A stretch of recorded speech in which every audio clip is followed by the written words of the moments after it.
여고생 살해범 장윤기가 신상 공개 결정을 앞두고 경찰에 낸 자필 의견서를 저희가 단독 취재했습니다. 숨진 여고생 가족들 피눈물을 쏟게 해놓고 자기 신상이 드러났을 때 본인의 엄마, 아빠, 형에게 갈 피해를 걱정하는 내용이 담겼습니다. 송진섭 기자입니다. 여고생 살해범 장윤기의 신상 공개가 결정된 건 지난 5월 8일. 하지만 장윤기가 이에 반발하면서 닷새간의 유예 기간을 거친 5월 14일에야 실제 신상이 공개됐습니다. 지금 심정이 어떠십니까? 죄송합니다. 장윤기는 경찰 신상정보공개위원회 심의 과정에서 자필 의견서를 한 장 제출한 걸로 파악됐습니다. 여기에 범죄를 저질러 죄송하다면서도 신상이 공개되더라도 엄마, 아빠, 형에게는 피해가 가지 않았으면 좋겠다고 적은 걸로 알려졌습니다. 검찰에서 진행된 심리검사에서 장윤기는 장래 희망이 아버지와 같은 경찰관이라고 밝힌 걸로 파악됐습니다. 경찰이 되기를 희망하면서도 경찰과 가장 극단에 있는 범죄를 저지른 겁니다. 장윤기는 수사 초기 피해자가 여성인 줄도 몰랐다며 우발적 살인을 주장하다가 지난 13일 2차 공판에서야 성범죄 목적 살인을 인정했습니다. 숨진 피해 여고생 유족은 장윤기가 받아야 할 벌은 극형뿐이라고 호소합니다. 제 딸의 소중한 생명을 앗아가고 우리 가족의 삶을 송두리째 무너뜨린 저 악마 같은 자에게 법정 최고인이 사형을 선고해 주십시오. 채널A 뉴스 송진섭입니다. 장윤기에게 성폭행 목적 살인이 아닌 일반 살인죄를 적용하도록 부당 지시한 혐의로 구속 기로에 놓인 광주 광산경찰서 전 형사과장. 왜 일반 살인죄를 적용했는지 주위 사람에게 설명한 내용이 취재가 됐습니다.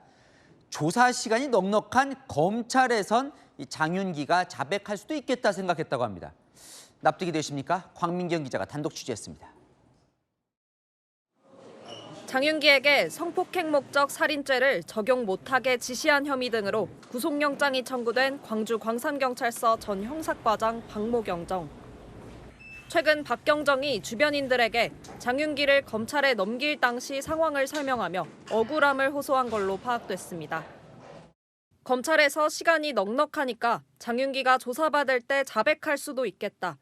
검찰에서 더 좋은 결과가 나오면 좋겠다는 마음이었다며 일반 살인죄를 적용한 건 증거와 수사 시간 부족 때문에 불가피했다는 취지로 주장했다는 겁니다. 앞서 경찰 특별수사단 조사에서도 박경정은 직권남용 혐의를 부인했습니다. 개인 일탈일 수도 있는데 경찰 조직 프레임은 너무한 것 같다며 경찰의 조직적 사건 은폐나 짬짬이 의혹은 부인했습니다. 리얼돌 감식 보고서 등 핵심 자료가 검찰에 넘겨지지 않고 누락된 걸 두고는 수사팀장 속을 어떻게 알겠냐며 직속 부하인 수사팀장이 독단적으로 벌인 일이라는 입장을 고수하는 걸로 전해집니다. 박경정 구속영장 심사는 나흘 뒤 광주지법에서 열립니다. 채널A 뉴스 광민경입니다. 네, 대관령 터널에서 차량 4대가 잇따라 추돌했습니다. 사고 직후 불길이 솟구치면서 터널 안은 연기에 휩싸였고 통행이 통제된 상태입니다. 강경모 기자입니다. 고속도로 터널을 달리던 차량들이 비상등을 켜고 속도를 줄입니다. 미처 속도를 줄이지 못한 차량이 앞차들을 들이받으면서 연쇄 추돌로 이어집니다. 차량들 사이에서 불길이 치솟더니 순식간에 터널 내부가 시커먼 연기로 가득 찹니다. 영동고속도로 강릉 방향 대관령 4터널에서 화재가 난 건 오전 11시 52분쯤. 차량 4대가 잇따라 부딪히면서 사고 여파로 불이 난 겁니다. 터널 입구에서 시커먼 연기가 연신 뿜어져 나오면서 소방 차량들도 진입이 막혔습니다. 대형 피해가 우려되면서 한때 소방대응 2단계가 발령되기도 했습니다. 소방대원들이 터널에 걸어 들어가 진화 작업을 벌인 끝에 1시간 30분 만에 불을 껐습니다. 사고 차량에 타고 있던 16명은 모두 대피한 것으로 파악됐고 다친 사람도 없었습니다. 하지만 화재 여파로 일대엔 극심한 정체가 이어졌습니다. 지금도 터널이 통제돼 대관령 IC에서 국도로 우회해야 합니다. 등 작업을 지금 하고 있고 청소라든가 차선을 하나 열기 위해서 도로공사에서 지금 인원이 들어가고 작업을 하고 있어요. 도로공사는 정리를 마치는 대로 터널을 순차적으로 개통할 방침입니다. 채널A 뉴스 강경모입니다. 네, 이른 새벽 폐지를 주우러 나왔던 80대 어르신이 차량에 치여 숨졌습니다. 사고를 낸 운전자 만취 상태였습니다. 홍진우 기자가 보도합니다.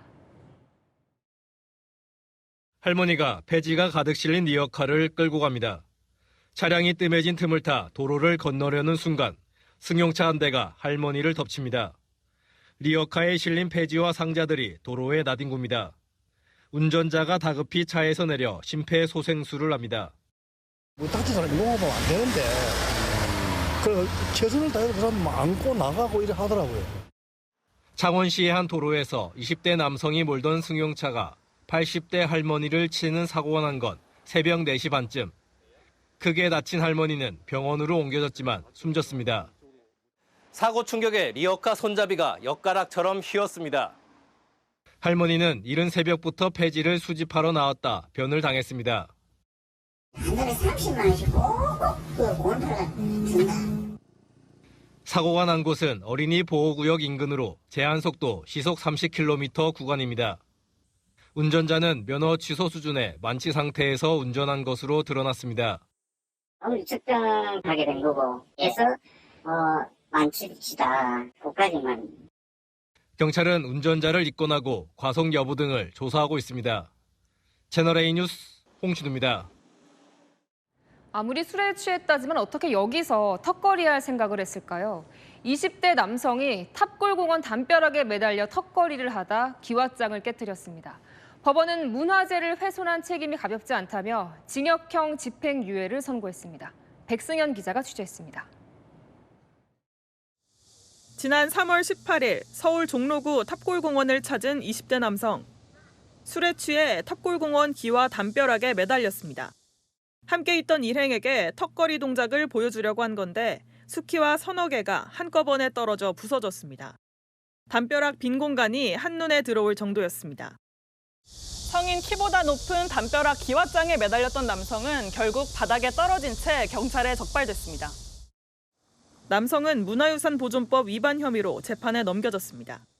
법원은 술 취해 경솔하게 국가지정 문화유산을 손상했다며 징역 1년 6개월에 집행유예 2년을 선고했습니다. 담벼락이고 안에 그 시설물이고 다 국가문화유산입니다. 떨어지면 문화유산 자격이 있는 사람 기술자가 와서 갖다 붙여야 돼요. 종로구청 측은 남성에게 담벼락 원상복구용 공사비 80여만 원을 청구해 받아냈고 복구 작업을 마쳤습니다.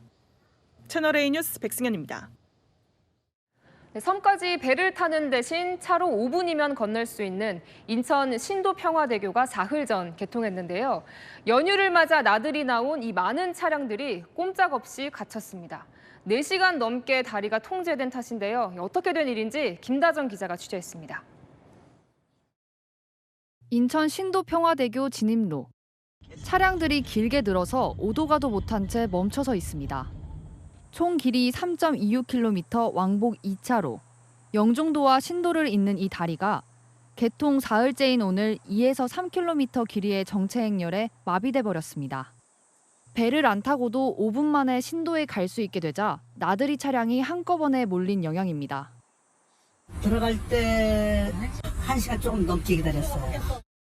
결국 경찰은 오전 11시 10분부터 신도 쪽으로 향하는 도로를 전면 통제했습니다. 다리 건너 신도에서도 관광지와 식당 주변에 차량들이 몰려들면서 곳곳에서 극심한 정체가 빚어졌습니다. 예, 안에도 들어가 보니까 이제 나오는 차들이 거의 서 있었어요. 섬 안쪽까지 쭉 서 있었어요. 한동안 주민 차량만 교량 통과를 허용한 뒤에야 상황이 나아졌습니다. 신도평화대교 진입 통제는 4시간 반 만에야 겨우 풀렸습니다. 길이 좁아요. 길이 너무 크게 좀 만들지. 다리 개통 이후 방문객 급증이 예상됐는데도 대비가 부족했다는 지적이 나옵니다. 채널A 뉴스 김다정입니다.